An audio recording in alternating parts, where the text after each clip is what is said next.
Bonjour à toutes et tous, bienvenue dans cette deuxième journée de rencontre initiée par Provence Art Contemporain et Triangle Astéride dans le cadre du 15e Printemps de l'Art Contemporain, événement qui a lieu du 4 au 21 mai 2023 sur le territoire d'Aix-Marseille.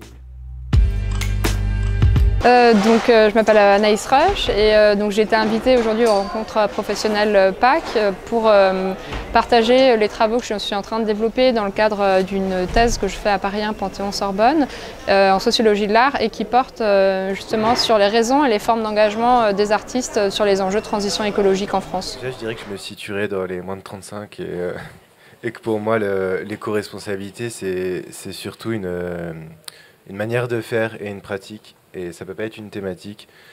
Et en fait, il y a 6 ans, quand je suis arrivé au MUSEM, c'était plutôt une thématique avec des expositions comme Vie d'ordure, mais qui finalement partaient que d'un espace neuf. Donc ça pouvait pas suffire de juste parler d'un sujet pour le traiter, en fait, un sujet comme celui-là. Ça me semble assez évident que ça doit être quelque chose de tous les jours, en fait, et une manière de vivre presque, ou une manière de travailler. Bonjour, je m'appelle David Hirle, je suis le co-auteur d'un livre qui s'appelle Décarboner la culture. Et mon métier, ça consiste à sensibiliser les gens du secteur culturel sur les enjeux de transition écologique pour leur faire comprendre à la fois l'urgence d'engager des actions et puis l'intérêt pour leurs propres activités de se transformer, de s'adapter, d'atténuer les impacts. C'est à ce titre-là que j'ai été invité sur la table ronde aujourd'hui. Donc tout le concept de la white box, de peinture blanche, grande hauteur sous plafond, grands espaces. Il y a un vrai souci, là, moi, je trouve, écologique et environnemental. Et pourtant, c'est un exemple, c'est la référence qui perdure auprès tant des commissaires que des artistes. Bonjour, je suis Clémence Seyès et je suis auteure, scénographe et designer. J'ai un studio qui s'appelle Stromboli Design basé à Milan, et dont la vocation fait de produire des projets de scénographie, de mobilier et d'intérieur entièrement issus du recyclage. Donc en utilisant des matériaux de récupération et aussi des matériaux innovants issus du recyclage industriel. Avec mon studio Stromboli, donc on a rénové les espaces de Triangle, les bureaux et salles de réunion en suivant cette démarche. En élément phare, cette mousse recyclée que nous travaillons en Italie avec un partenaire et la volonté que nous avions pour ces aménagements d'intérieur était de se rapprocher le plus possible des 100% de ressources recyclées. Donc ça a été le mot d'ordre de la recherche pour inventer aussi pas tant des modes d'assemblage, mais plutôt une collection de matériaux issus du recyclage et qui pouvaient être eux-mêmes recyclés de nouveau.